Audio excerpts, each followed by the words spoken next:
I need all of you to stop what you're doing and listen. Hello, everyone, and welcome to a Snodareel. I'm sorry that we were way behind on a lot of this, but shit happens. What else can I say? I am your host, Black Chef 56, and I am, of course, joined by, I guess, now instead of the Hungry Hufflepuff for copyright reasons, we have the Hungry HoneyBadger. Not for copyright reasons, just distancing myself from she who shall not be named. Oh, separate the creator from the fucking product. It's not like she's a pedophile. When she stops getting money for it. She's always going to get money for it. Precisely. She created the shit. But Did you enjoy Hogwarts Legacy? Never played it. Did you enjoy watching gameplay of Hogwarts Legacy? Never watched it. Did you enjoy Harry Potter? When I was a kid. Then shut up. I love that. I love that you're jumping from the one you went with it from the one where I was too young to understand the whole concept. Besides, I wasn't even awake about myself at that point. Overdrawn intro later. We're also joined by DJLionheart, aka Leon. Actually, with voice now, because I Yeah. have my fucking voice back. Yay. Jesus fucking stuck. He's back from the dead. I felt like death. Yeah, I'm not Oh surprised. god, I don't know what kind of sickness I had, but that was fucking. For those 3 hell. weeks, it felt naked without you, Leon. Let me be perfectly honest with you. Yeah. All right. I miss doing this. And Yeah. Alrighty then. Well, we got quite the topic for you guys. It's also a very vague topic, and oh boy. So this last week we actually had Cinemacon 2024 with only 5 groups that showed up. We had Disney, obviously, Universal, not surprising, Paramount, not at all surprising, Lionsgate, and Warner Brothers. No Sony this time, which does make me very interested as to why, but I also have a feeling I know why, because they don't have shit really that's worth talking about. or they're saving their stuff for their own conventions, which is what No. They have nothing. They have practically nothing coming out. I think like Kraven and Venom 3 is the only things that they have coming out. Like they came out with Ghostbusters already. I don't think there's that many other Sony films that are coming out, but we're gonna go basically in order of what days, what all. So we're gonna start with Lionsgate. Now, they did unfortunately announce that Saw 11 is going to be delayed to next year. We did also get the announcement for Now You See Me 3 is happening. We're also getting a live-action Monopoly movie. Blumhouse is going to be doing a Blair Witch reboot. They're also talked about the upcoming Henry Cavill Highlander movie. There was extended footage of The Crow with Bill Skarsgård that was shown, as well as an extended trailer for Borderlands. We also got an extended teaser for The Strangers Chapter 1. A new Never Let Go is a new horror film starring Halle Berry that's coming out, and we also got some footage of John Wick Ballerina, as well as a trailer for Michael Jackson's biopic. So here's the downside: if you didn't go to CinemaCon, you ain't gonna see shit from here. Honest to God, I fucking hate this because they will release exclusive stuff and they will actually force you to turn off your phones. Like you actually, before you can enter the auditorium, you have to visibly show them turning your phone off, and then they actually keep an eye on anybody. Because like if you're like seen digging into your pocket and trying to turn your phone back on, you're immediately going to get thrown out and probably barred from ever joining CinemaCon.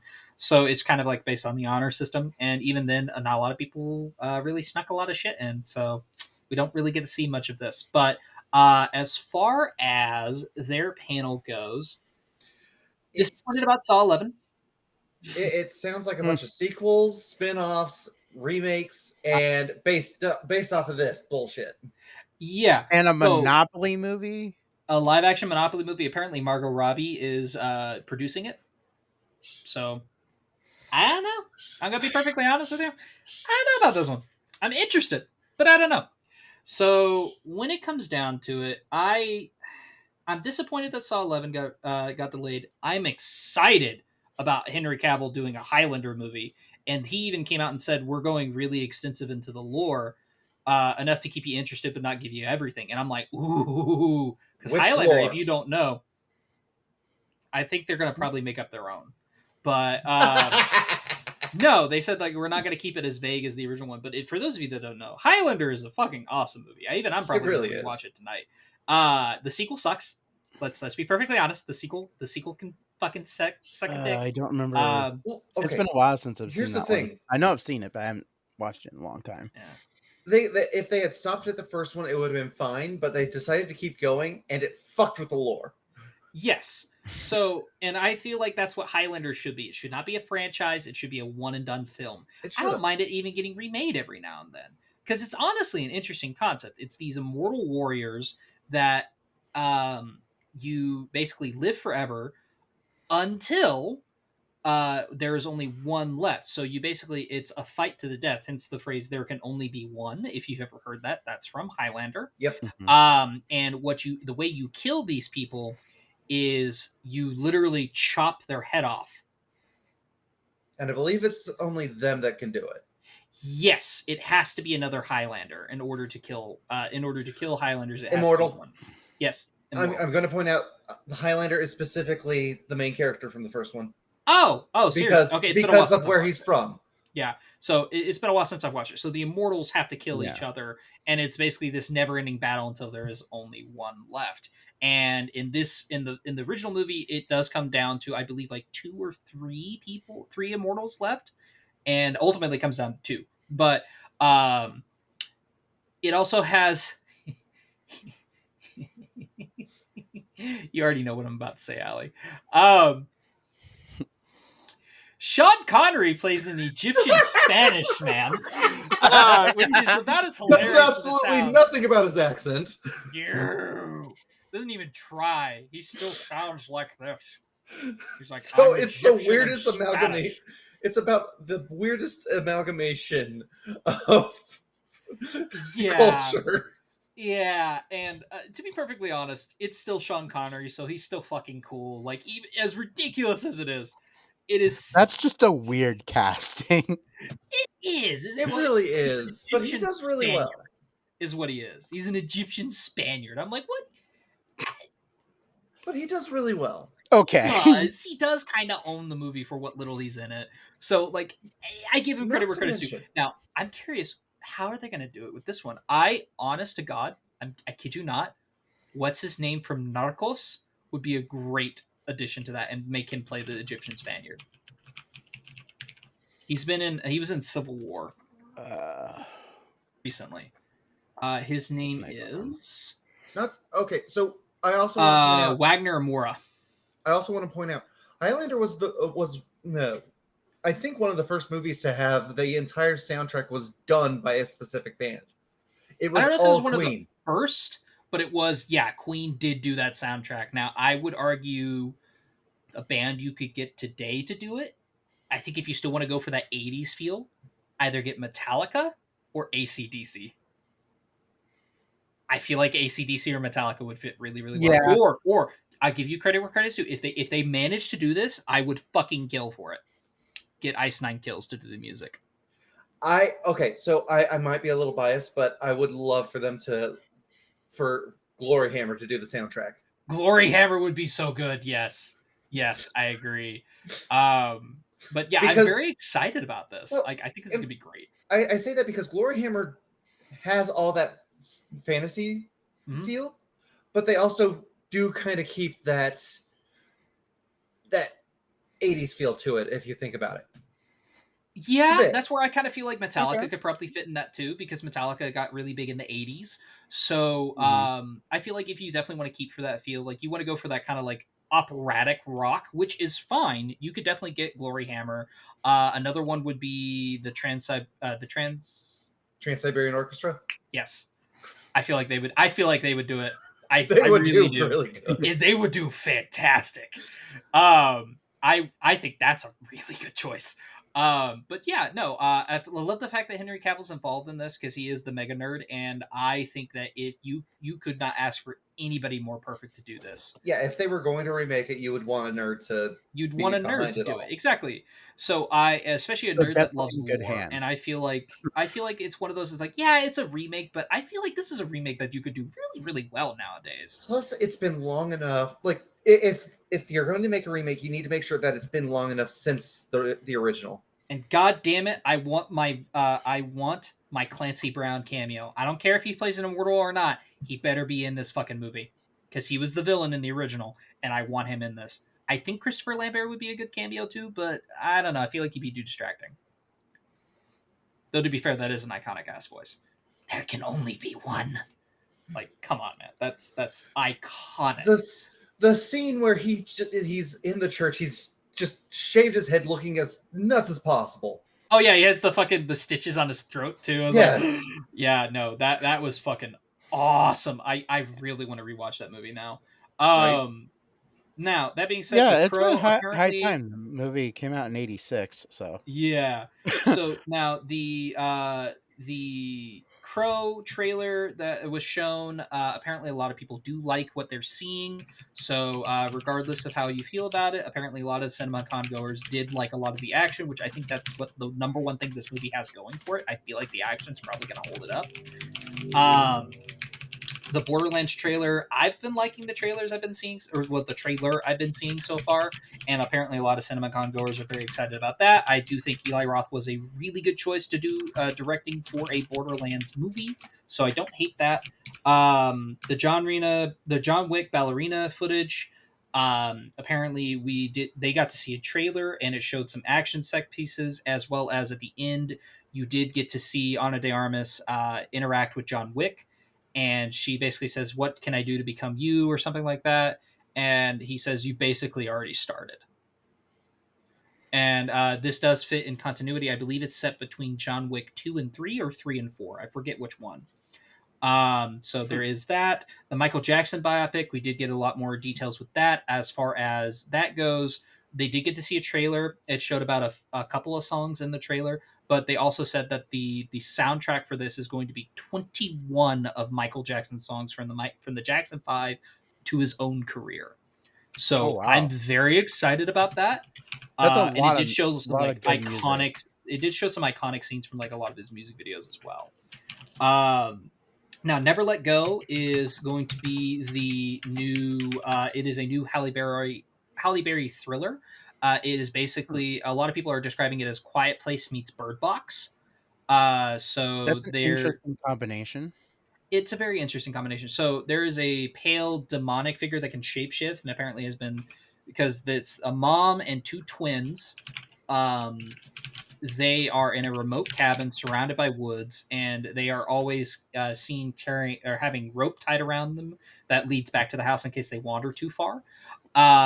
And so the boys are starting to question whether or not the mother is lying to them, and they don't know what the demons goals are. So I think this is a very interesting idea. I need to see a trailer of this before I make any assumptions. I Now, agree. I definitely agree with that.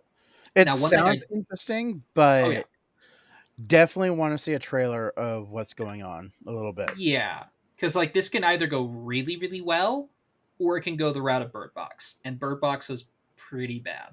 Mhm. Um, Allie, your thoughts? You seem to have plenty of thoughts behind those guys. Are you wanting thoughts connected to what we're talking about? Because you're out of luck on that one. Oh, okay.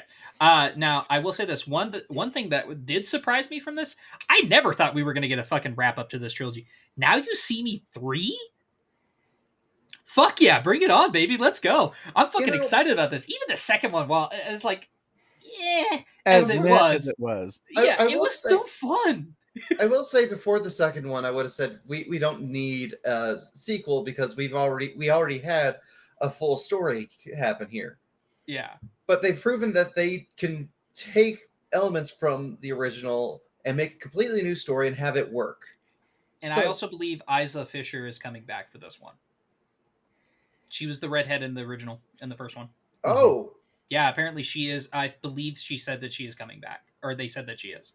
So I'm interested with that. I didn't hate the new character that they had, but I think like if they're going to introduce her as well, I think that's a really good choice. I'm curious how that's gonna fit in.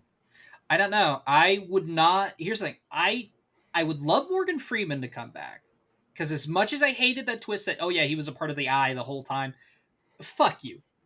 But I like Morgan Freeman. I like Michael Caine. I don't need Michael Caine to come back. I don't need Daniel Radcliffe to come back as much as I enjoyed his character. I don't remember the twist that Morgan Freeman was part of the Eye the whole time. That was remember in the second one.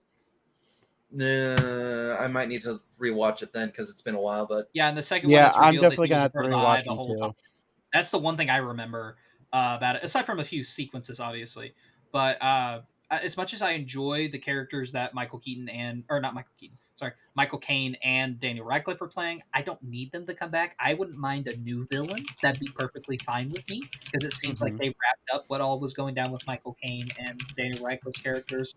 I wouldn't mind a new villain. Here's my thought process. I feel like Chris Hemsworth should be the villain. And hear me out. That'd be interesting. It would be interesting. Hold on, I want to hear the hear me out. The hear me out is we are going to see him play a villain very soon with Mad Max Furiosa, which we will get into later. Or Furiosa Mad Max Saga, whatever the fuck they're calling it. It's Mad Max Furiosa. That's what I'm going to call it, even though it has no Mad Max. But anyway, so we are going to be able to see him play a villain, which is interesting.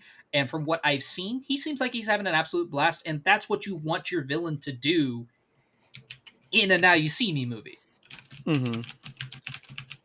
So now, as far as what the twist could be, I don't even think you really need a twist. I know it's like a staple of the movie because it's like, oh, all this is an illusion. This is what was really going on.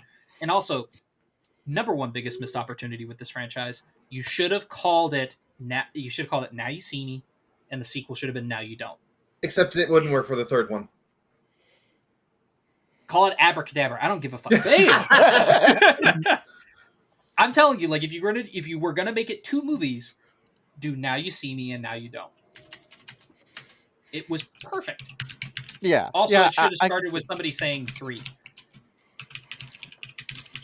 But it is what it is. Yeah. Yeah. I'm excited about it. What about you guys? Now You See Me 3 does sound interesting. I do agree with that. It's been a while since I've watched the first two, so I definitely have to rewatch those at some point. Oh yeah, I'm right there with you.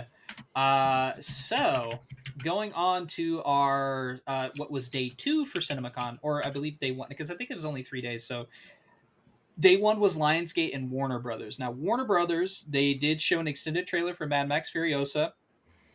They showed a trailer and revealed the plot synopsis for the new M. Night Shyamalan movie called Trap. They also showed a trailer for Mickey 17. There was a DC Superman update. Beetlejuice 2, they showed an extended trailer of that. There was a Minecraft movie update. And, of course, we also got the Joker 2, or the Joker Folie à Deux trailer, which we did get to see online before they went on their panel.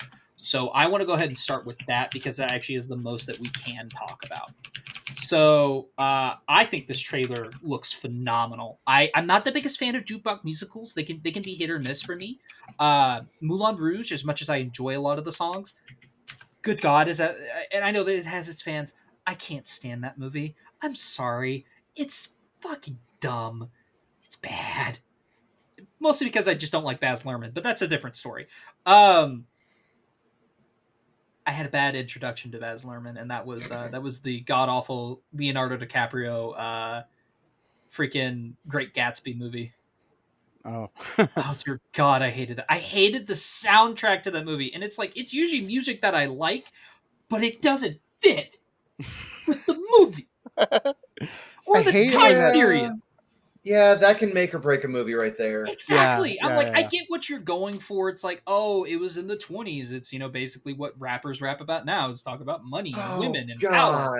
And I'm like, I get that. But when you said it in the 20s, it doesn't fit. No, because Jay-Z was on the freaking album. Jay-Z, I believe Kanye West was on there. Fucking, like a whole bunch of rappers were on there. I'm like, I like these people. like these artists. They don't need to be in a Great Gatsby movie. It was the roaring 20s, not the rapping 20s. Yeah, exactly. Right. I get where he was going for it. Mhm. It just didn't work. It didn't fit. Yeah, but anyways, my point about Baz Luhrmann aside, I am so looking forward to Joker 2. I think this is going to be phenomenal. I am very, very excited about this movie. Lady Gaga looks great. It looks like she's bringing another powerhouse performance. Of course, Joaquin Phoenix is going to show off as always. And I am very interested to see what the story is going to be. Now, we do know that this is going to be mostly set in Arkham Asylum. I believe they said about 60 to 80% of the movie is going to be set in Arkham Asylum. So I'm like, okay, that's interesting. And it seems like a lot of the budget was blown, or not blown. A lot of the budget was used on the set pieces for like the musical sections, which I'm very excited about. But yeah, no, I feel like this was a very, very good trailer. With What do you having guys most of it set in Arkham Asylum, you can have so many Easter eggs for like Oh other yeah, villains and stuff like 100%. that. So that'd be interesting to spot out. Now I still haven't really watched the Joker because to me it didn't really seem interesting. But that's If just you my like personal Scorsese opinion. flicks, you will like Joker. Because it is heavily based off of Taxi Driver and The King of Comedy. I Those are was the in two a biggest bad influences. mind space when I first tried watching it. I might give it another shot. Give it another shot, but don't be in a bad mind space. It will fuck you in the worst way possible. I was in a good headspace, and I even walked out like, holy shit, should I even? Because like there's some points that like I can handle gore. I love me some gore. I can handle harsh shit too. But it's like Mhm. that movie genuinely did make me uncomfortable in the movie theater, which is the goal that they wanted. But like, yeah, I haven't really watched. I watched it one time outside of theaters, and I haven't really watched it since. I definitely want to watch it again. I want to give it another shot. It's kind of But yeah. weird they're going a musical route with this. Well, in the trailer, we do get a line that music is the way. It's like something like music is the way to really get into somebody else's mind and just try. It's like the one universal language that we have. And I'm like, okay, that's a nice idea. I was gonna say, if we look at it as a whole lot of the movie is seen from Joker's perspective, Mhm. who's to say that that's not how he's seeing things? True. Okay, I yeah. agree with you on that. So, yeah. But going from that, we're going to go ahead and go. We're going to keep it at the DC side of things. We're going to go ahead and go into the DC Superman update. Now, there wasn't much. James Gunn basically showed up and via Skype call, essentially. And he did reveal what the actual logo is going to look like. It's going to be very vibrant, very red, very yellow. Not that like kind of smudgy kind of look that we got with that set photo that we got released with the snow and everything. So Mhm. this is going to be a very vibrant and very colorful logo, which I do love.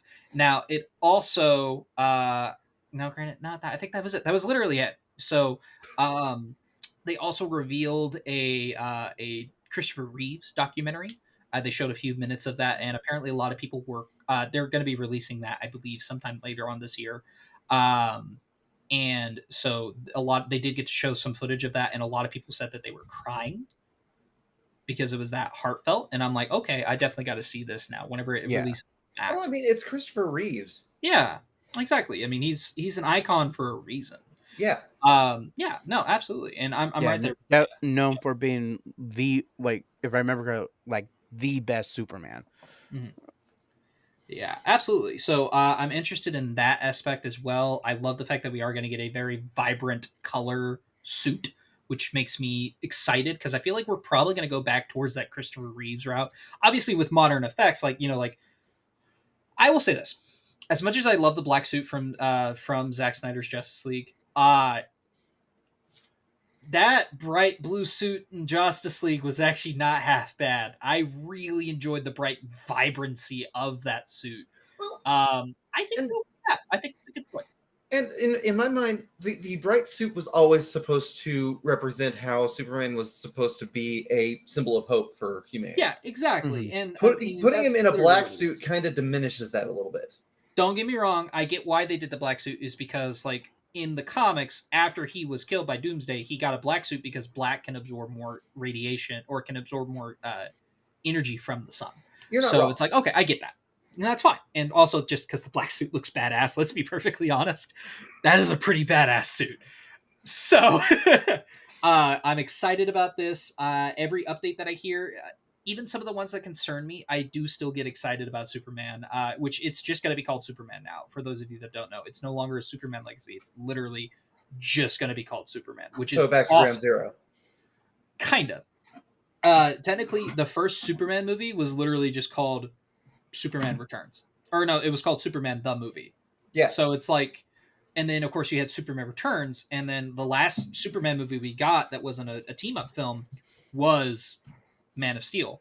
So it is interesting to kind of go with what Batman did. Like the first, minus Batman the movie, which, yeah, the Adam West one, the first, what we now call Batman 89, is literally the only Batman movie to be called Batman. Batman. Exactly. Yeah. So I think that it's about time that Superman had a movie where he's just called Superman.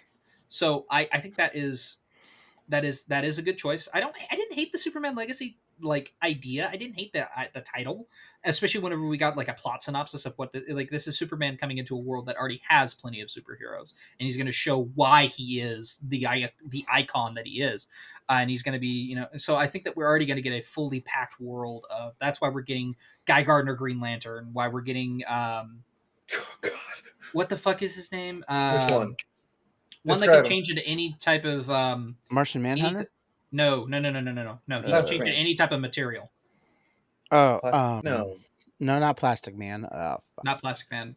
He can change into rock. He can change into kryptonite. He can change into steel. All that type of stuff. Metamorpho. Yes. That's who it is. Yeah, we're getting Yeah. Metamorpho. We're getting Hawk Girl. We're getting Mr. Terrific, which is awesome. I do love that. I think that's a character I would kill to see in live action. Also, he's played by Darwin. The character that shouldn't have died in X-Men First Class. The number one character that should not have died in that movie. Yeah. That's going to be interesting to see him play that. Oh, yeah, absolutely. And I'm very excited to see David Cornsweet pull off Superman, because I feel like he literally, a lot of people were saying like, oh, that's perfect casting because he looks like Henry Cavill that somebody tried to draw from memory. And I'm like, yeah, that's actually pretty good actor at it. And for the few films that I've seen him in, he's a really good actor. So I feel like he's going to bring the weight to this role. And he also apparently put on the weight for this role. So I'm very interested. He's kind of like a Christopher Reeve in that way, because Christopher Reeves actually put on a shitload of muscle for Superman because he was tall, but he was lanky. And so I feel like this is kind of a similar situation with Cornsweet. Cornsweet was very lanky. Even Henry Cavill was pretty lanky, but like he packed on, which I love. I love the fact that almost every person that's played Superman usually was a tall and lanky person, but then they packed on the muscle, which I absolutely adore. So super excited about Superman whenever it does come out. Mickey 17 is the new Robert Pattinson movie from the guy who directed Parasite.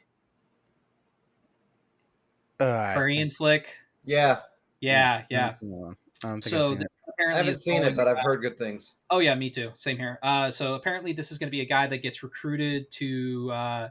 He basically goes and does all these dangerous tasks, and they apparently clone him. So we're getting to 17 and 18, and it's going to be the difference of what they do, because apparently the clones they don't remember anything, but they go still out and do their dangerous job. So it's like the cloning machine actually has a malfunction where 17 and 18 come together or they come out at the same time. So that's interesting. I need to see a trailer for that. Now, the one that I am absolutely enthralled about, because it has a 50-50 chance of being good or bad, is M. Night Shyamalan's Trap.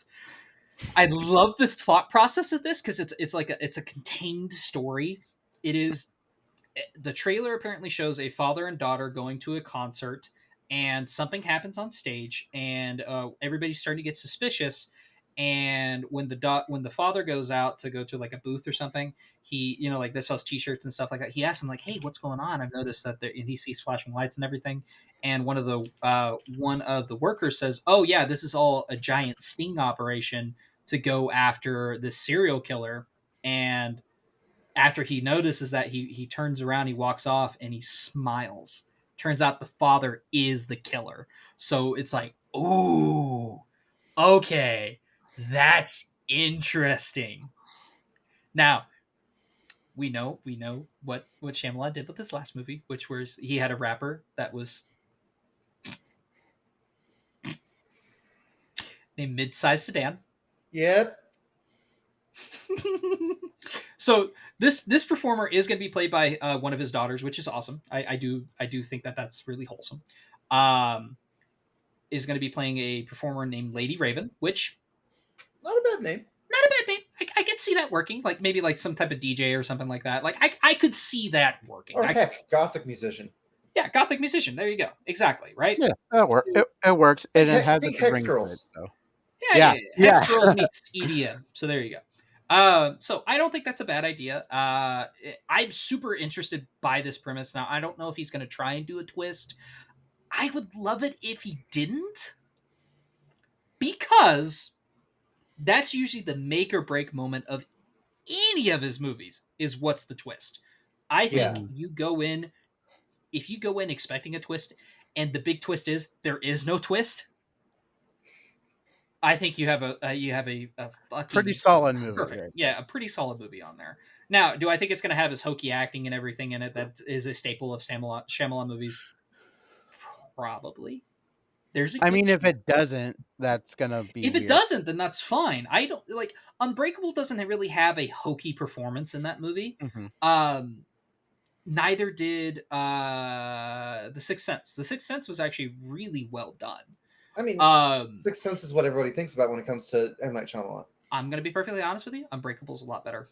You're not wrong. Enjoy the hell out of Unbreakable. Like You're not Sixth Sense wrong. is great. It's a great atmospheric movie. But because the fact that everybody knows the twist. But I'm not gonna spoil it here because that's one of those. It's like I feel like it is one of the best twists because the movie was entirely spoiled for me whenever I watched it. I automatically knew what the twist was, and I'm like, well, when are you gonna reveal it? And then you do start to notice subtle details, but I already knew what was gonna happen going on. Whereas with Unbreakable doesn't really have a twist. I mean, it does, but it's in like the last 10 seconds of the movie. Want to call it a soft twist? Yeah, it's a soft twist. There you go. So I'm very excited about I'm excited about this because it seems interesting, and it sounds really good concept. It does sound interesting. I do agree with that. Exactly. Now, as far as the Minecraft movie update, let's see. Why is this a thing? I don't know. I don't know. Because capitalism a thing. Yes, I know. So Jack Black says he came out on stage and talked about it. He said this will be a new kind of blockbuster. Don't panic. The comedy in the movie will be better. Will be much better crafted than that. So he kind of ended it on a joke, which fine. I don't hate that. Like it's not much of an update, but it's like okay, so we are getting a CGI live action hybrid, which is fine. I need to see a trailer for this movie, or I need a plot synopsis. Something. If you're going to get me excited about this, I'm not just going to be excited about it because it's a Minecraft movie. That does pique my interest, but it does not have my curiosity. It piques my interest in the wrong way. Mm-hmm. Same. I'm kind of in the middle of it on where my interest lies, but it does do that. Now, I do think the casting is really well done. I think you are missing an opportunity if you don't have Jennifer Coolidge literally do every voice of the villagers, because that is perfect. Yes, she is going to be in this movie. Don't think I'm fucking making a joke here. She is going to be in this movie. I mean, the only synopsis that but I guess it was a rumored synopsis. It was that Jason Momoa, his daughter, Jason Momoa is supposed to be Steve for the Minecraft movie. From what now it's going to be Jack Black. Now, yeah, like I said, this is the rumor I heard a while back when I thought that making a Minecraft movie was total bullshit and fake. Yeah. And it was starring Jason Momoa. He is still in this. Interesting. I'm like, of the opinion of going to play Steve. Mm-hmm. And his daughter was kidnapped and somehow for some reason he has to go to the world of Minecraft to save his daughter. So a Jumanji thing. Sort of, the way it was worded, yeah, kind of a Jumanji. I would go more with the original Super Mario Brothers movie. So I'm gonna say this. But yeah, I agree. I'm, I need a synopsis and I need a trailer. Yeah. I'm gonna say this. I refuse. We live in a day and age where I refuse to believe rumored synopsis. I don't think that's going to be the synopsis anymore. I absolutely refuse to believe rumored synopsis because I agree. it is way too easy for people. It is way too easy for people to type something up and throw it on like Wikipedia or something, and too many people accept whatever they read without a second thought. Agreeable. Yeah, I agree. Yeah. So until the studio comes out And says, here's the synopsis. Here's what I we're ain't doing. trusting shit. I don't blame you. So, Yeah, I don't blame you at all. Yeah. All right, going from Warner Brothers, we're going to go ahead and go into the Universal announcements. Now, here's the thing. I don't hate everything that has come out so far. A lot of what came out in those first 3 days, there is some interesting nuggets in there that are genuinely okay, but it just seems like we were mostly getting a lot of extended trailers, or we get to see the cast a little bit up until those last 2 days, which we will get into, which are Paramount and Disney. Now, Universal did start to come out with a little bit more interesting stuff because what they came out with was, shocker of all shocks, they came out with Despicable Me 4 footage. Fucking hell. They came out with Twisters footage. Five Nights at Freddy's 2 did officially get announced before Cinemacon, but they did announce the release date. That one. So they did announce the release date, and then we also got some Nosferatu footage, which does sound interesting. We also got some Wolfman footage from Lee Winnell, which is awesome. Not Lee Winnell. Hold on, sorry.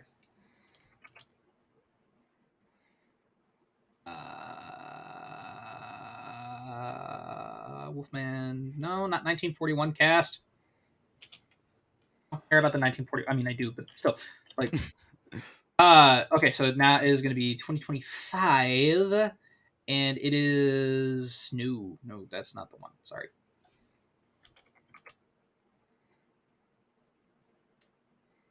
Interesting. And movie. It is going to be produced by Blumhouse, which is awesome. And we are getting. It is directed by. Okay, so it is directed by Lee Winnell. Okay, so I wasn't off on my synopsis here. So we are getting a Wolfman movie from Lee Winnell, which is interesting because he did a really good job with the Invisible Man reboot that we got, which was really well done. And I'm very excited that he's doing another movie, and it is the Wolfman. The Nosferatu footage sounds awesome. There is a new movie called Speak No Evil. Oh yeah, okay. So that's an American remake of a, what did we say, Ali? Danish film. So that is an American remake. We already have the trailer out if you want to go see that. I don't hate the cast of the American remake, but the original, I don't think they're going to come close to it because the original, man, the original has some fucked shit. Oh man, we're talking Chomo, we're talking freaking severe child abuse, and we're talking like not a happy ending either. So good casting. I don't think it's gonna come close to it.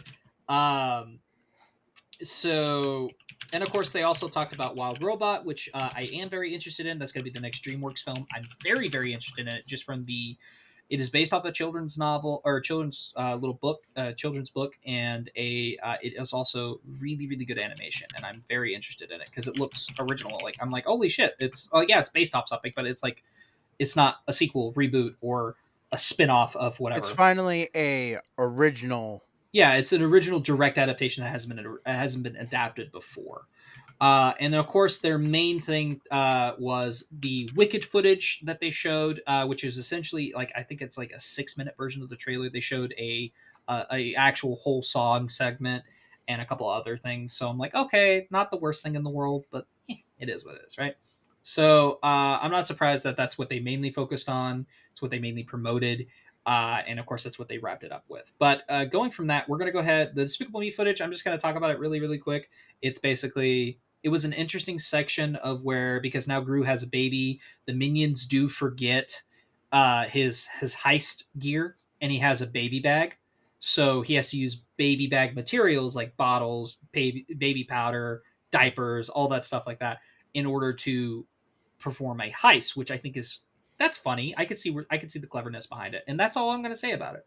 I want to say the series.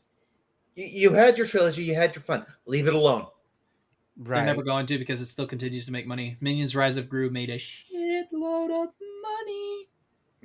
And also, you got to remember, it's Illumination's fucking cash cow right now. Yeah. What else do they got? The Dr. Seuss movies that made no money? I only saw the first two Despicable Me, and I lost interest after that. I've seen Despicable Me 3. I've seen a good chunk of Minions. And Minions is actually not god-awful. It's got some decent humor into it, but it's not the best. So, yeah. Anyways, so the main thing I do want to talk about, of course, the Twisters footage. Apparently, it's just a segment where they're chasing after a Twister, which I have fond memories of the original Twister. I've rewatched it recently. God, that fucking movie sucks, and not in the best way. It's a bad movie. Now here's the thing, because Glenn Powell is in this. I can imagine they pull a Top Gun Maverick. I swear to God. I can imagine all the diehard Twister fans up in arms hearing that. Oh yeah, all two of them. Anyways, I think you're overestimating there. Yeah, probably. It's probably 1.5. It's like half a person. They got sucked. The first half got sucked up by a Twister, and the second half is just still there to exist. Here's the thing.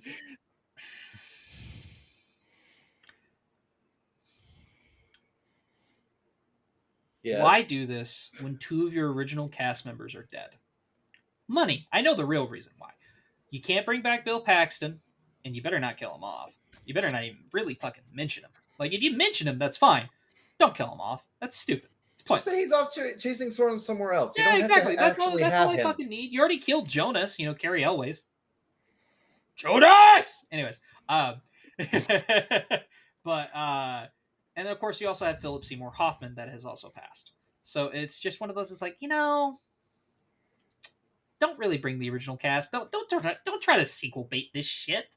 You fucking kidding me? Or not sequel bait. Don't try to nostalgia bait us. No. Most people my age, at least, barely fucking know what Twisters is. They probably stumbled upon it late night on TV if they even watched it. If they're my age, they watched it in science class.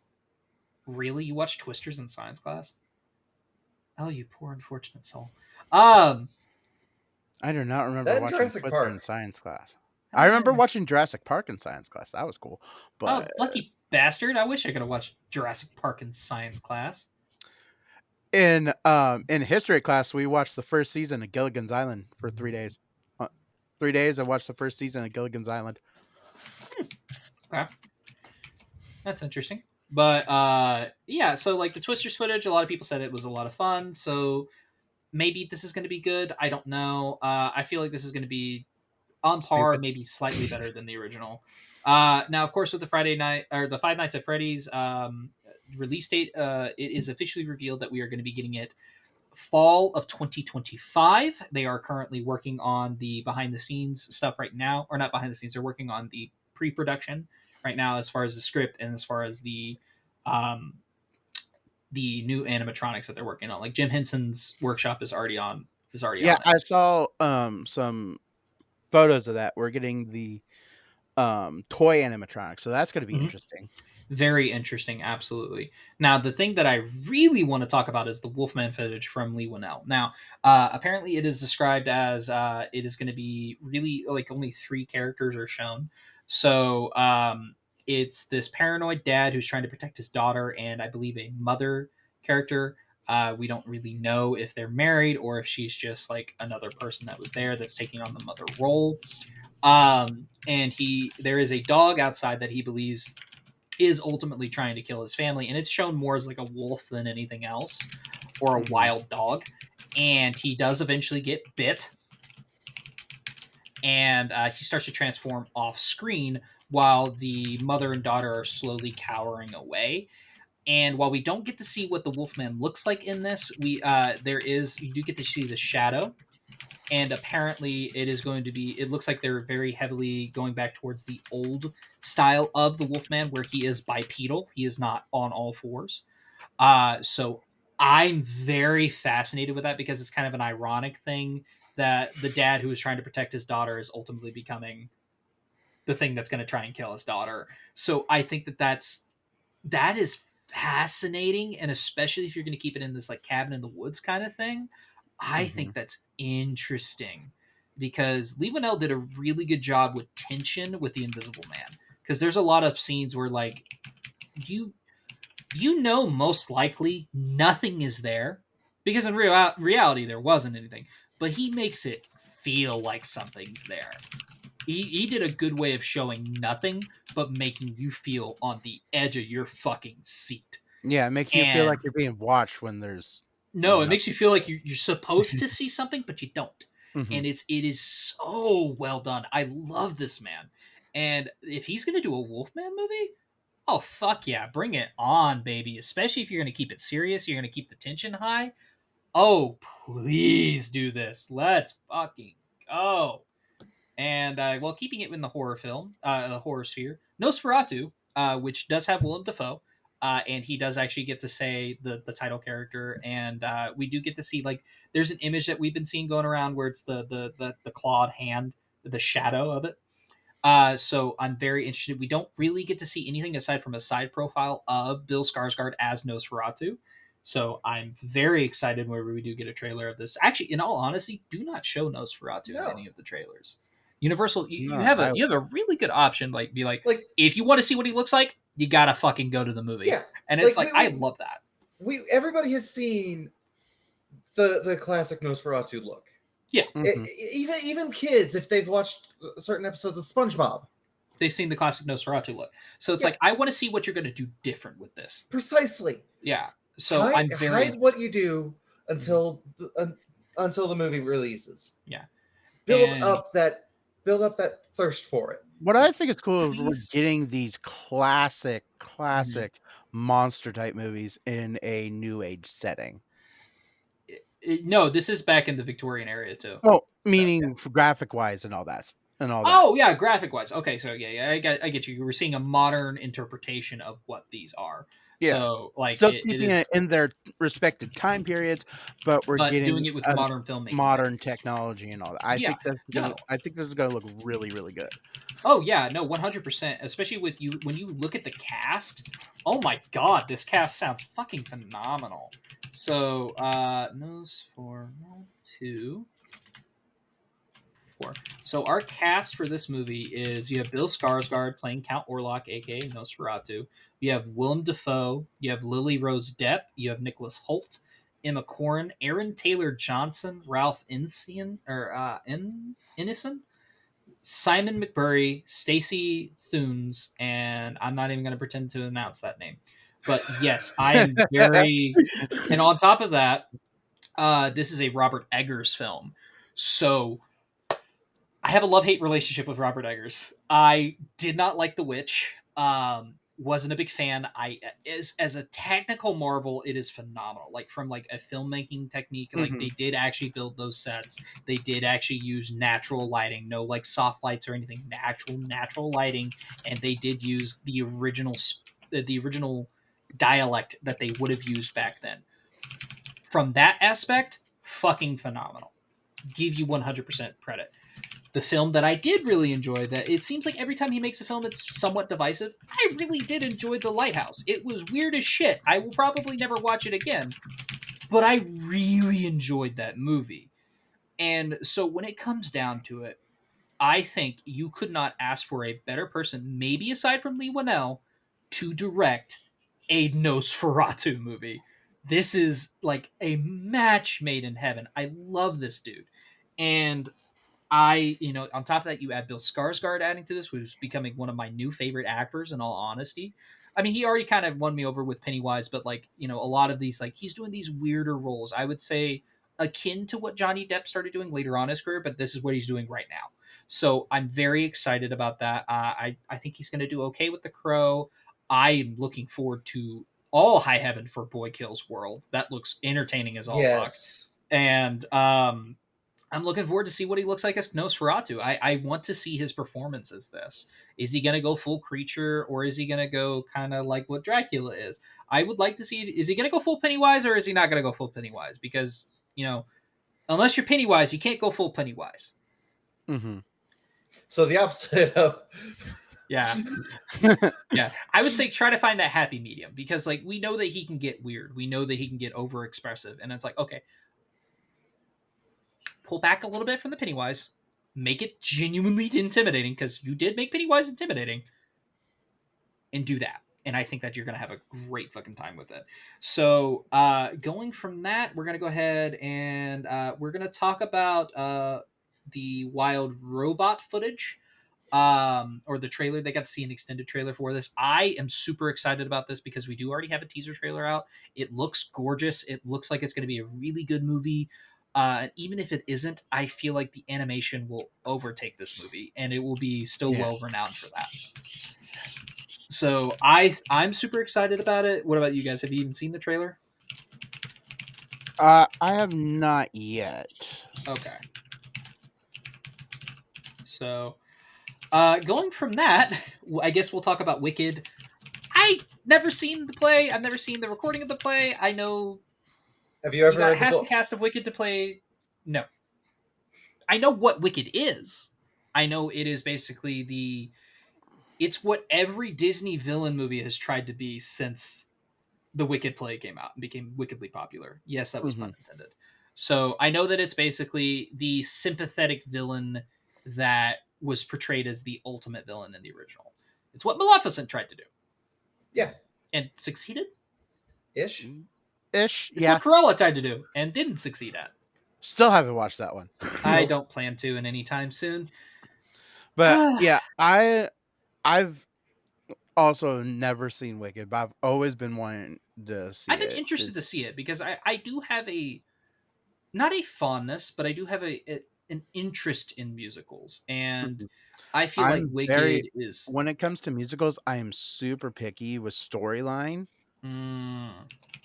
So so far, there's still some good musicals, but my all-time favorites has to be like Newsies. Newsies is really good, and Newsies is good from a set design and a musical aspect. Everything else about it is... But Into the Woods is my other, my three favorites are definitely Newsies, Into the Woods, and oh, you talk about the actual stage productions. Yeah, I've actually seen... no, that's different. That's a different thing. I've seen both altogether than what we're talking. I've seen both the stage productions because you can find them on YouTube. Yeah, they're actually really well done. And I've also seen the movie versions of them, and they're still pretty damn good. Newsies is okay. Newsies is an interesting one because it worked better as a Broadway production than it did as a movie. It did. And the funny thing is the movie came out first. I know. Yeah. I know. Yeah. You can actually see both of them. I know you can see at least. I don't remember if you can see the play version, but I know you can see the movie. The movie on Disney Plus. Yeah. I don't remember if you can see the play though. I don't know. Yeah. Al, you were gonna say something. No, I was just going to say, hey, we have enough of these off-topic moments during the Snodacast.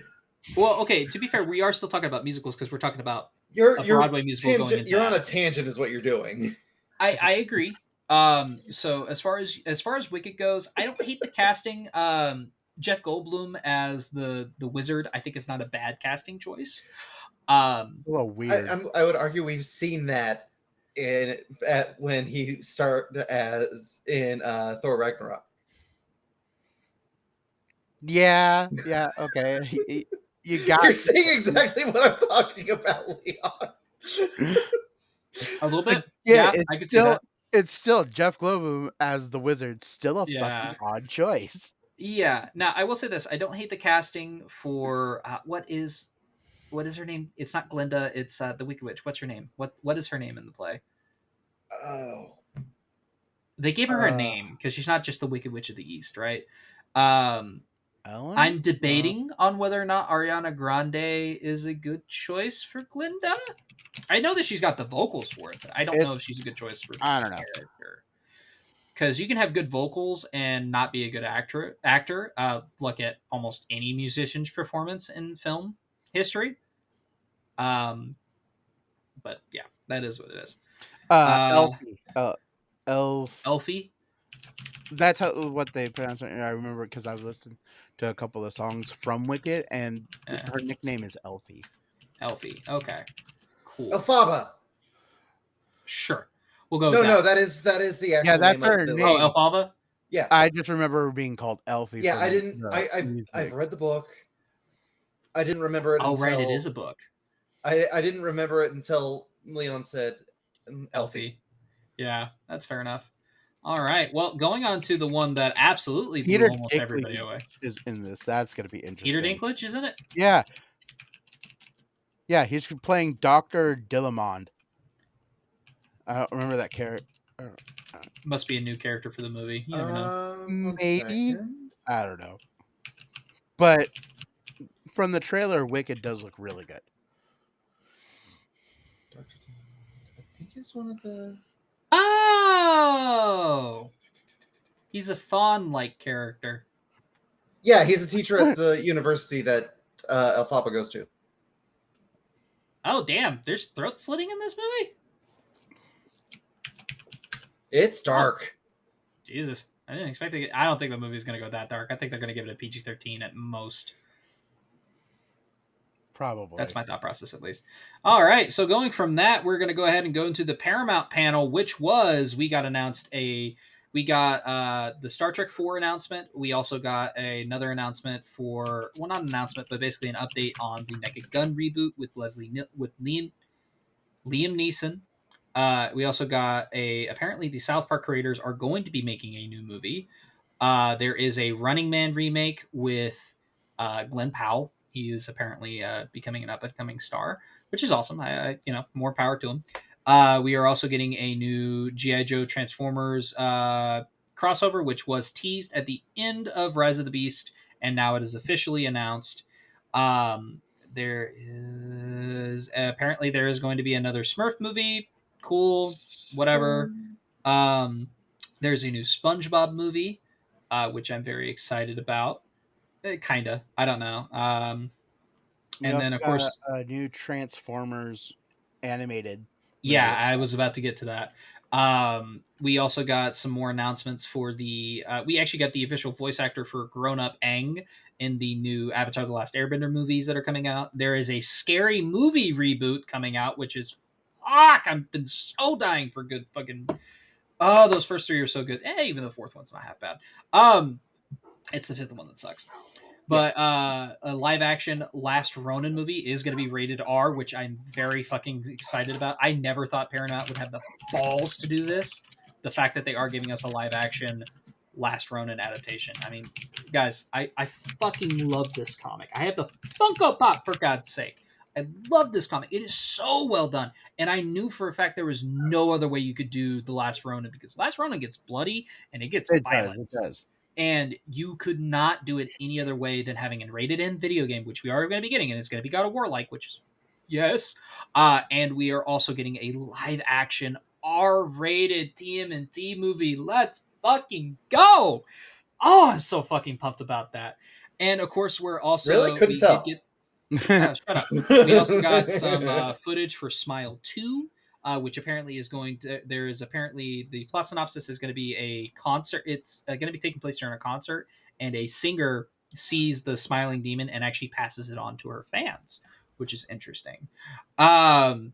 Which doesn't sound that bad. And of course, we also got some Sonic 3 footage, as well as some Gladiator 2 footage. So I want to talk about Sonic 3 because we did get another update with it. Keanu Reeves has been cast as the voice of Shadow the Hedgehog. But as far as what the footage was, we got to see Jim Carrey come back again as Dr. Robotnik. And apparently he has crazy hair, very crazy facial hair as well. He has the dark circles underneath his eyes, and he has actually gained a few pounds.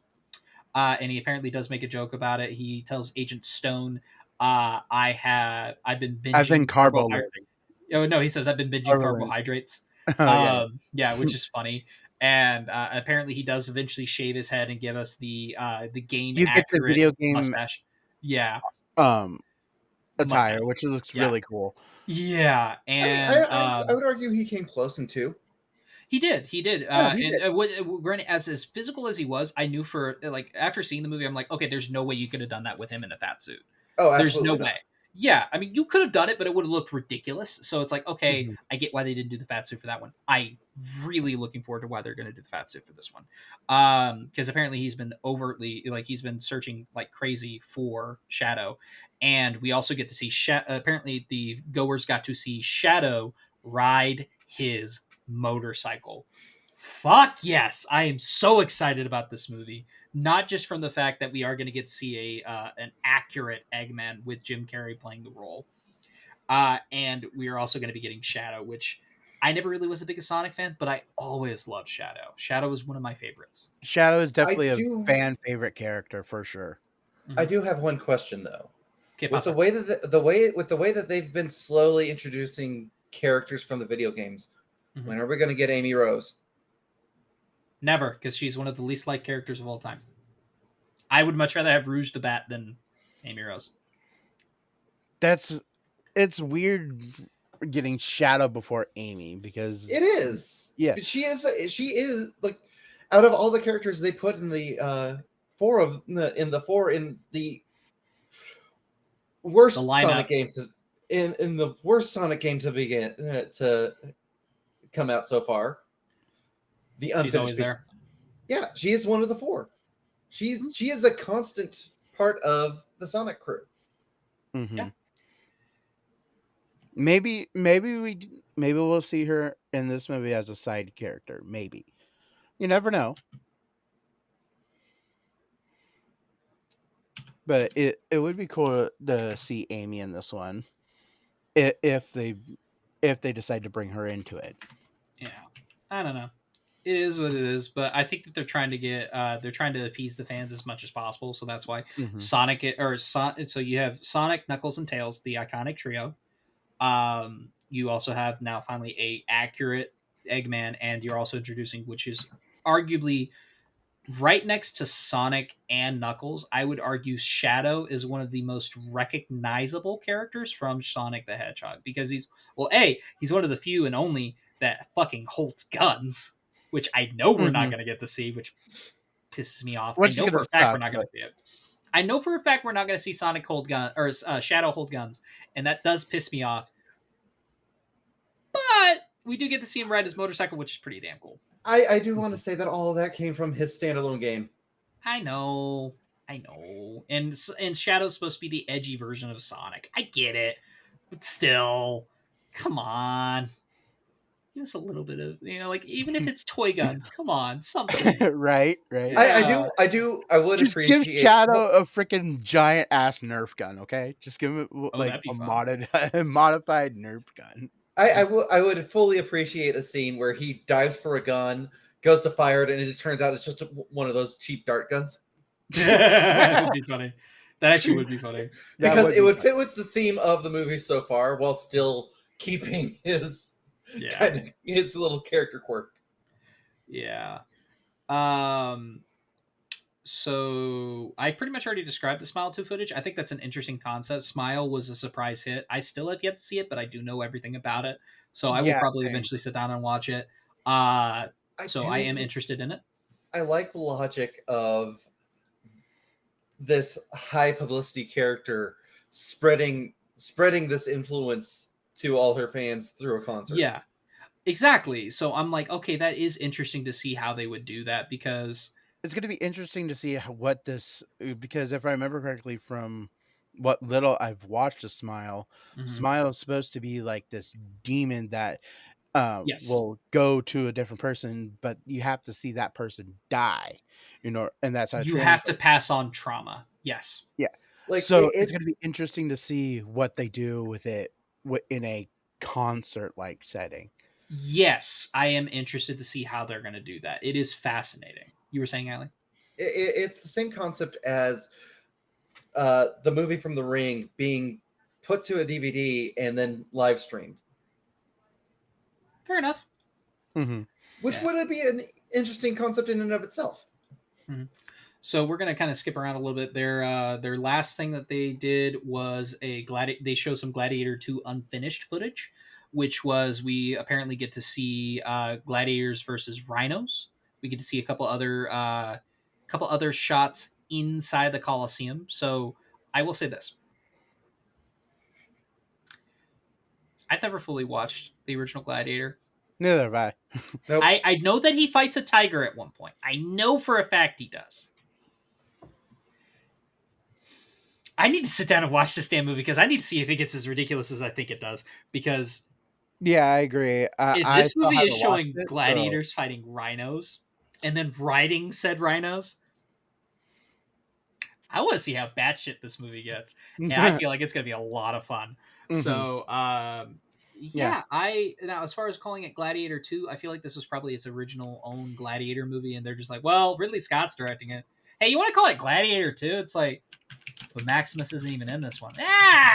More marketability. And it's like, dude, fuck it, I guess. You know? Yeah. Napoleon was a bust, so I guess I might as well make Gladiator 2. Right. So yeah, there's that. The Running Man remake. I don't hate the casting. I don't even hate the idea of it, but are we really that desperate? Running Man wasn't like, it was like an underground hit, if anything. It was like it's very loosely, and I do mean loosely, based off of a Stephen King novel, believe it or not. And the original stars Arnold Schwarzenegger in it.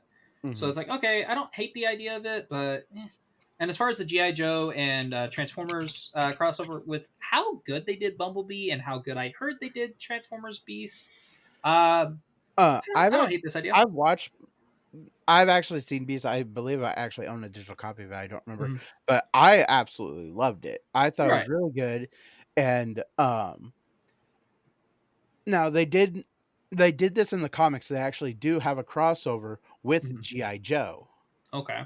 In it, so it's interesting to see that them actually doing it as a live action movie, which should be going to be really cool. But it kind of sucks that we're not going to see like a new G.I. Joe movie before doing the crossover.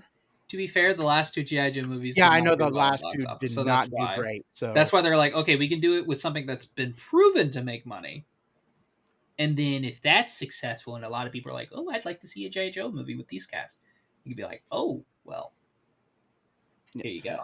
I'm going to say it was an interesting tease, too. Damn it. When they brought no, G.I. Ali, you cannot the speak. Transformers. Apparently it not. Was a really good tease. Yeah. What were you gonna say, Ali? I'm just sitting here thinking, apparently we're just going to do 80s cartoons of the movie. I wouldn't hate that. Yeah, I wouldn't. Throw the Smurfs in there for Christ's sake. It's not going to be that bad. That's what it's starting to feel like. And funny enough, I mean, Transformers has done comics wise, they have done quite a few crossovers, and they all have been interesting. Yeah. I think the only two that would actually work really well would be G.I. Joe, of course, and Power Rangers. I could see that working, yeah. The My Little Pony one is a stretch. And yes, that was a thing. It was a thing. For some reason, Pinkie Pie and Starscream got along. It's the insanity. Yeah. Before we turn this into a Brony's chat room roulette, we're going to go ahead and we're going to clever segue into the Smurfs movie. It has a decent cast. I just don't give a shit. I'm sorry. It seems like every 5-10 years we're getting a new Smurf movie that's trying to make it like a franchise. I'm like, okay, look, the Smurfs was a fine cartoon. Mm-hmm. A bit dated, but it was a fine cartoon. It was okay. The first movie is god awful. The only thing that's at least halfway entertaining is Hank Azaria as Gargamel. The second movie, I choose to forget, and the animated movie, I didn't even bother to go see. There was a recent, but I heard it was movie? Okay. Yeah, Smurfs the Hidden Village. Nope, I got nothing. It came and went because of COVID. So yeah, I remember it. I remember seeing a trailer for it, and that was it. But I kind of liked the first Smurfs movie. I wasn't a fan of the second one, and I never saw the animated. It is what it is. So Star Trek 4, it is going to be the Abrams cast, which I'd like to see another one from this. I mean, I know a lot of people have been kind of shitting on it lately, but like compared to the TV shows, Jesus fucking Christ. I'm glad they're finally wrapping up Star Trek Discovery. You know, that beloved show. And the Star Trek fans will now riot. Yeah, I know. They're all four of them that are. I don't know. Fans. I was about to say. I think that even the greater number of Star Trek fans were against Discovery. What was the other one that came out where it's like it's the Enterprise crew before Kirk was a thing? Enterprise. Is it Star Trek Enterprise? The one, like the most very recent one, Strange New Worlds. Oh, okay. I was about to say. Yeah, I heard that one's not god awful, and I've seen a couple episodes. It's not the worst. Meh. It's meh. It's at least colorful. I'll give it that. But you know, like aside from that, I could take it or leave it. Star Trek Picard apparently was really season 3 was really, really good. Seasons 1 through 2, the less we say about that, the better. But but no. In all seriousness, I wouldn't mind another movie. Like, don't get me wrong, Star Trek Beyond was meh. Star Trek Into Darkness, a little bit better than meh. And Star Trek from 2009 was good. It was fine. A for effort. A for effort. Here's the thing. It was my introduction to Star Trek, aside from Next Generation, which my mom watched on occasion. So it was like, okay, that was my introduction to Star Trek. So I don't hate it. I actually do have a soft spot for it. I actually own all 3 of the movies because I did go see Star Trek Into Darkness and Star Trek Beyond in theaters, and I actually had a lot of fun with those movies. So yeah. You know, for all their faults, I do enjoy those. I'm glad to see another movie from that cast. I'd like to maybe wrap it up with this movie and call it a day. As far as the Running Man remake, it is what it is. The Naked Gun reboot, I'm really excited about. I can't wait to see a trailer for it because Liam Neeson is going to be playing Leslie Nielsen's character's son in this, and I'm like, okay, that's I think that's a really good choice because Leslie Nielsen, like Liam Neeson, is kind of the Leslie Nielsen of that day, minus like the dramatic acting. Like he's just like this character that everybody's known for seeing as like a stoic badass. Mm-hmm. The dude's really funny. Like you put him in a ridiculous situation and he just like deadpans it. It's hilarious. That's what essentially Leslie Nielsen did. Part of the fun of a visual joke like that is the straight man. Yeah. Now Leslie Nielsen also did goofy faces, but he also played it 100% straight. And that's the thing. Like, I think if Liam Neeson can do that, we have comedic gold on our hands. As long as you get a good writer and a good director. And so far, I think they're on the right track. Just don't get another athlete that most likely will be known for a serial killer then die 20 years later. The less we say about OJ, the better. Anyways, I don't know what you're talking about. movie... I love Juice. Oh yeah, you're talking about the trailer and the Beetlejuice, the line in the trailer for Beetlejuice. You're welcome. Juice is loose. Yeah. But as far as the new SpongeBob movie goes, we don't really have much of a plot synopsis. If last I checked, let me see. Okay, so the logo and title is what was released. It is coming out December 19th, 2025. The SpongeBob movie, Search for SquarePants is the official title for this new movie. Sure. I don't mind that. From what I've heard, it's supposed to be from a lot of the original people who first did SpongeBob. And I think that is going to ultimately make it better because as stupid as SpongeBob is, those first 3 seasons... The first 3 were pretty damn decent. Yeah, and they had some really risque humor for like after from what a lot of people are saying, after the first SpongeBob movie, that the show just went downhill.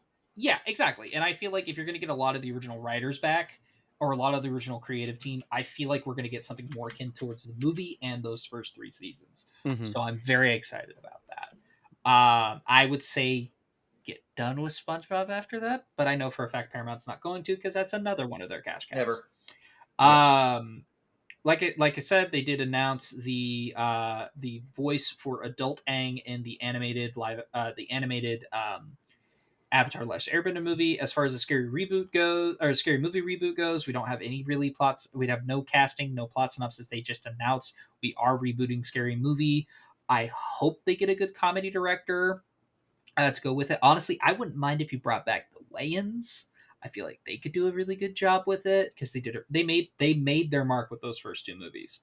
So as far as that goes, that's pretty much it on the Paramount panel. So that was a huge step up from everything else, where there's like one or two nuggets where you're actually genuinely interested, and then you had like almost their entire roster is phenomenal. Along with the G.I. Joe thing, yeah, Transformers 1 actually. Oh yeah, a lot of people are actually really excited about this, because it is a prequel to. It starts out with Optimus and Megatron before they were Optimus and friends. Megatron. Yes. Yeah. And So apparently they said it is going to be more comedic than a lot of people thought it was going to be, which is fine. That means it's marketed more towards kids. So I'm like, I don't hate that idea. So we'll see. We'll see what it is. Yeah, I'm hoping it's going to be good, because I actually, like, from watching some of the Transformers TV shows, they hint that they were really good friends way back in the day, before Optimus became a Prime and Megatron took on the legendary name of Megatron from Megatronus. And yeah, so it'd be really interesting to see what their story is before the war. Yes, I'm right there with you. And apparently the animation is really, really well done, because they did show some animation footage from in that. So going from that, we're going to go ahead and go to Disney, who, shocker of all shocks, kind of pulled no stops on it. They showed a grand total, I believe, about 50 to, I think it was like 47 to 50 minutes of footage. We'll see how they kind of bullshitted that a little bit. But for right now, what they announced, they showed footage for Kingdom of the Planet of the Apes. I believe it was about 13 minutes. They showed a trailer for a new movie called The Young Woman in the Sea, which is this new Emma Thompson movie not Emma Thompson, Emma Stone movie it's Daisy Ridley. My apologies. Daisy Ridley, where she is going to be playing a real life person who actually, it was the first woman that swam across the English Channel, I believe.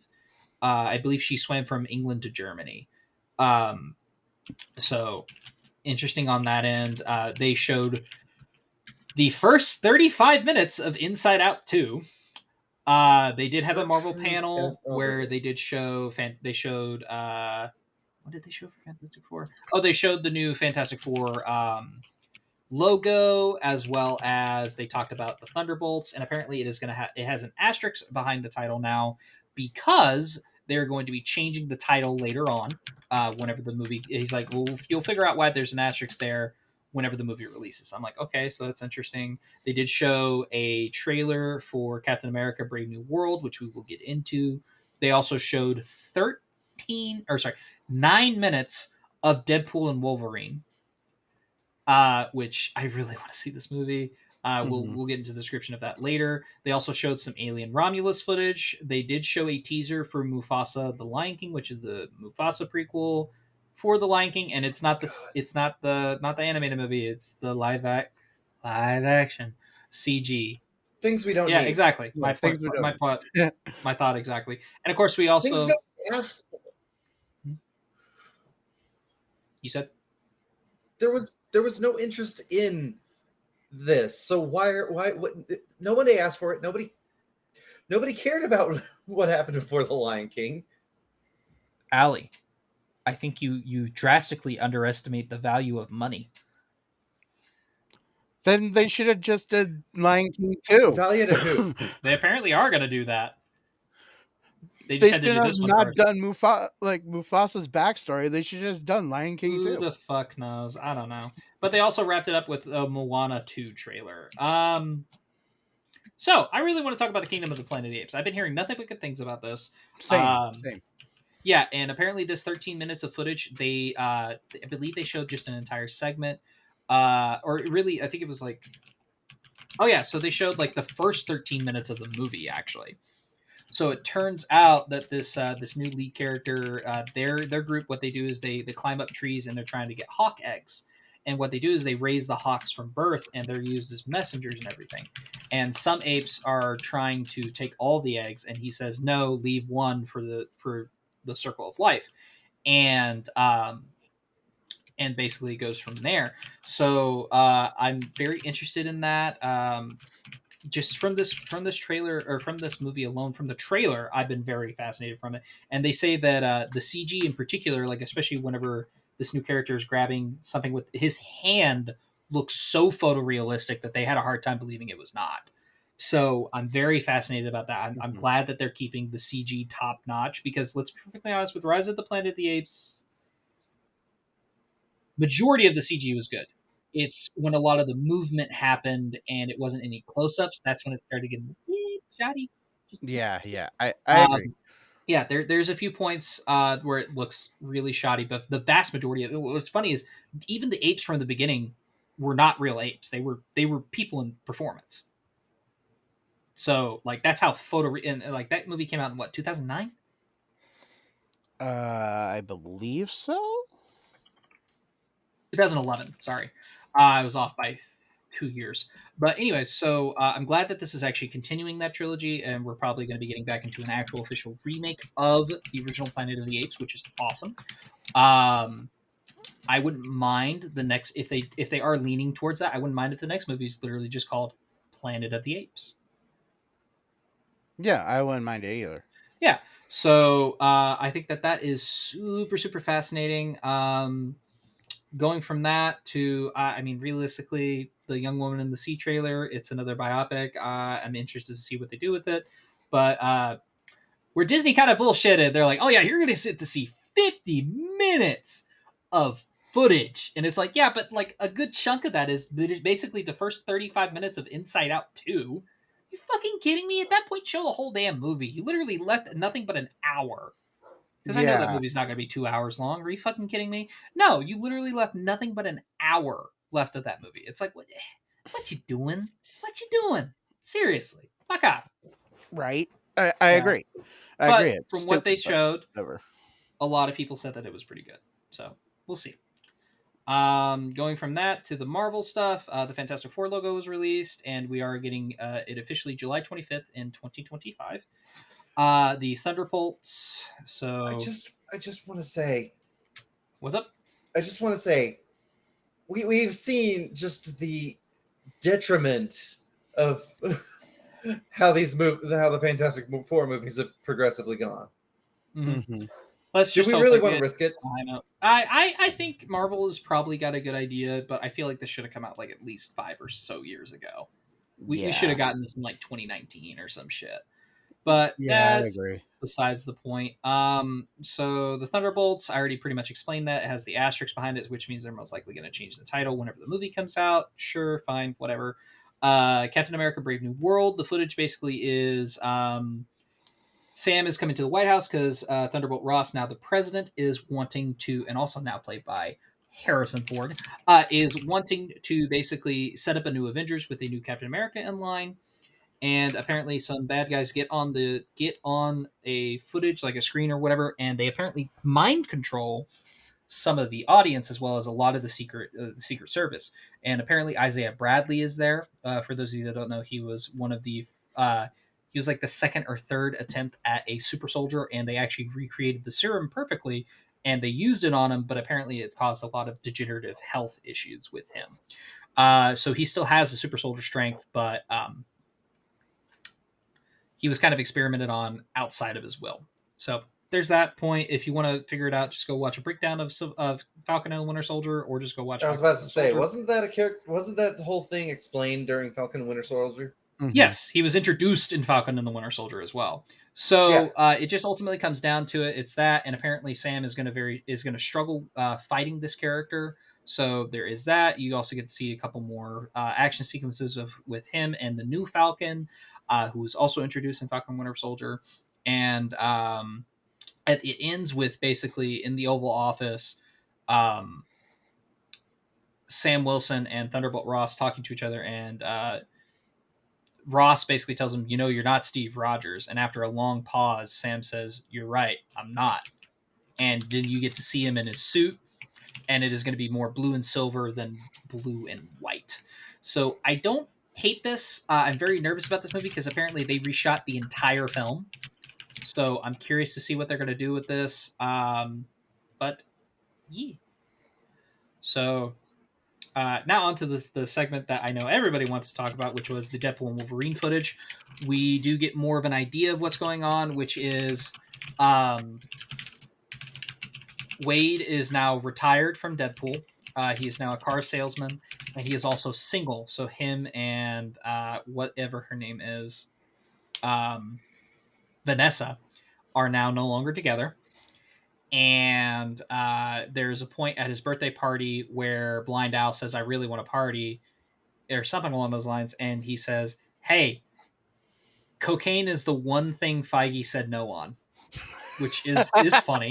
I don't disagree. That is really, really funny. That is great. And I believe that's pretty much all they said. That they did tease that he said, "I know that Kevin Feige actually came out and said, I know you guys have heard about the Dune 2 popcorn bucket. Well, Yeah. Wade decided that we're gonna take it up a notch with our popcorn bucket." So I'm like, okay, I got to see this popcorn bucket ASAP, and I'm gonna grab it. So from what I've heard, it's literally Deadpool on a taxi cab. From what I've seen, Deadpool on a taxi cab. Yeah, it's Deadpool on a taxi cab. That's no. We're talking like as vulgar as the Dune 2 popcorn bucket became. Well, yeah, I've seen some pictures of there's some mock-ups online that people have come up with. Yeah. But aside from that, I mean, everybody said it was really, really good. Now, another thing I'm excited about, which is Alien Romulus. That footage sounds really, really fun. It's basically a segment. It's a segment where they're in an abandoned part of a ship where like they're up to knee high in water, and they don't realize that there are facehugger eggs on the ceiling. And in the middle of this, due to an error, their robot has to power down and reboot. Oh shit! And it's basically, and by the time when he's about halfway through that, all the facehuggers come out, and some of them are using their tails to drown people. They're attacking people. They're trying to like latch onto everybody. And I think this leads into that segment in the teaser that we got, where all those facehuggers are coming out of the glass, and it's like, ooh, I'm interested in this. So I'm very curious to see what we're gonna get with this movie. I have nothing but faith in Fede Alvarez for doing this movie, and if you like the Evil Dead 2013 reboot, you're gonna love this. I don't remember what else he's done. What did Fede Alvarez do? I don't remember either. So okay, so he did The Girl in the Spider's Web, which he did Don't Breathe, which was really interesting. Don't Breathe. Did he do Texas Chainsaw 2022? Seriously? Oh man, that fucking sucks. And he did Don't Breathe too. Damn, man. Oh, he did the From the Dusk Till Dawn series. Okay, so that's another thing that I think he did a really, really good job with. Okay, so I actually started that. I don't remember if I ever finished it or not. I got like halfway through the second season and I gave up. I think what happened was I started it and then realized I hadn't watched the movie. Oh yeah, that's a mistake. You should have watched the movie first. Yeah, no. And now I need to find out. And now I need to find out where I can watch the movie. It was on Netflix forever ago. Don't have Netflix. Bootleg. Oh, I'm sorry. Not that. I think I do not condone. Yo ho, yo ho. Yeah. We at the Snodacast do not condone bootlegging whatsoever. According to our YouTube algorithm and gods, we do not do that. No, that would be the opposite of what we would do. I'm just going to say, if they say that sales aren't permanent, then it's not piracy. Fair. All right. So going from that, that is our least favorite thing to do. Yeah, our least favorite thing. So we apparently also got a whole song sequence for Moana. Like The Rock came up on stage, and we also got to see some footage in a trailer where it is Moana coming back home. I'm excited about it because Moana actually did kind of surprise me when I saw it. It did not hit the emotional beats that I thought it would, which I'm not surprised. But no, genuinely, I enjoyed Moana. Moana was such a unique film that came out. Now, I don't necessarily think they need to do a live action remake this soon. Like, you have plenty of other movies in your back catalog, Disney. What the fuck is wrong with you? Or are you just trying? Or what's next? Frozen? Oh dear God, no! I don't want to give you. Shut up! Speak that into existence, bitch. God damn it! No, it's probably already in the pipeline, anyways. But fuck. Anyways, so now apparently Moana 2 was going to be a TV show or a Disney Plus series, and they I don't know if it is just one of those is like, no, Disney Plus is losing money, so let's release it in the theaters, or if we're getting something like, no, this is so good, we're going to give it a theatrical budget and we're going to release it in theaters. I just hope it's as good as the original, because Disney sequels tend to have a bad habit of fucking. Incredibles 2 was okay, but it's not as good as the original. There's like a good solid 30-minute gap in that movie where I'm like, I'm checked out. Get back to me whenever you get back to being an Incredibles movie. Yeah, that movie was way too damn long. I'm sorry. They could have cut 30 minutes of that movie and it would have been perfectly fine. I still love the movie. It sounds like I'm bitching and moaning about it, but I love that movie. Incredibles 2, the only scenes I found funny and enjoyable was Edna Mode. Edna Mode. Oh, yeah, Edna Mode. Yeah. Absolutely. I don't disagree with you. Good old Brad Bird voicing Edna Mode. Love the hell out of him. And he still actually has directed one of my favorite Mission Impossible movies, which is Mission Impossible 4. Ghost Protocol. Ghost Protocol is still one of my favorite movies. I'm sorry. Like, I enjoyed Dead Reckoning Part 1, but Ghost Protocol was pretty damn good. So, yeah, that pretty much wraps up Cinemacon of 2024. And I there's a lot of good announcements that I was very excited about. We didn't really get into Beetlejuice, which, because we've already talked about it so much on the podcast that I have really turned around with this movie, especially from the fact that they are using mostly practical effects. I believe they said they went to try to go for about 98 to 99% of the movie is going to be practical effects. So I'm like, okay, that's perfect, because that's one of the charms of the original movie is it's got good effects and it's got bad effects, and that's the charm of the movie. So super excited about Beetlejuice. A lot of these announcements do excite me. There's some that make me roll my eyes and say, why the fuck are you doing this? And there's some that I'm just indifferent to. Yeah. So that's it in a nutshell. Yeah. I mean, I do want to point out that is the general reaction these days to just anything. A lot of series of announcements for things. Yeah, I'm right there with you. So as far as that goes, let us know down in the comments below what you thought, or what really excited you with CinemaCon, and what you thought of all the announcements as a whole. Did you enjoy more? Did you enjoy more from like one company, or did you enjoy almost? You could find something interesting in every single one of them. I was definitely one of those parties, but let us know down in the comments below what you guys thought of the announcements for CinemaCon 2024. Are you ready to go riot for all the unneeded remakes? If so, find her email. She will organize. Unneeded reboots, sequels. Oh, isn't that half of Hollywood nowadays anyways? Oh, who am I kidding? Half's like 90% of Hollywood. That's cute. 95. That's cute. 98. 99.9. 99.99998. All right. Not surprising, all. There's not an original thought in Hollywood. Yeah, there's a few things. Like Abigail's a pretty original thing, but it's still based off of Dracula. Not an original thought. Fall Guy.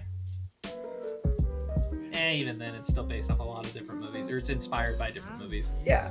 Well, okay. So I will say that there is a quote that I personally hold in high esteem, purely as a writer. There is nothing new under the sun. Fair enough. I can agree with that. I can also agree with that. Yeah, absolutely. But please stop making it so blatant. That is true. Right. But that being said, this has been SnodaReels. I have been your host, Black Chef 56. I have been joined by the Hungry HoneyBadger, aka Ali. You don't get a standard goodbye, so take care, folks. And of course, we were also joined by the wonderful DJLionheart, aka Leon. Some great stuff. I'm happy to see some stuff from Paramount coming, and always, everybody, stay nerdy. Absolutely. And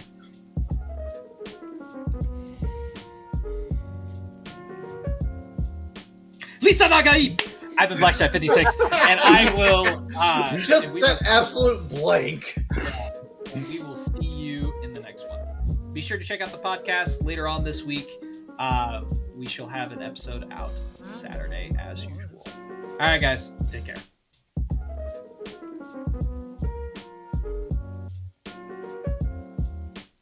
Hello, everyone, and thank you once again for checking out an episode of the SnodaReels. If you'd like to see more videos like this, be sure to check out the playlist that we have on our channel. And if you'd like any less in-depth thoughts on a multitude of topics, be sure to check out the podcast. We are going to be posting episodes every Saturday at 7 p.m. Central Standard Time. Thank you, guys. Be good people.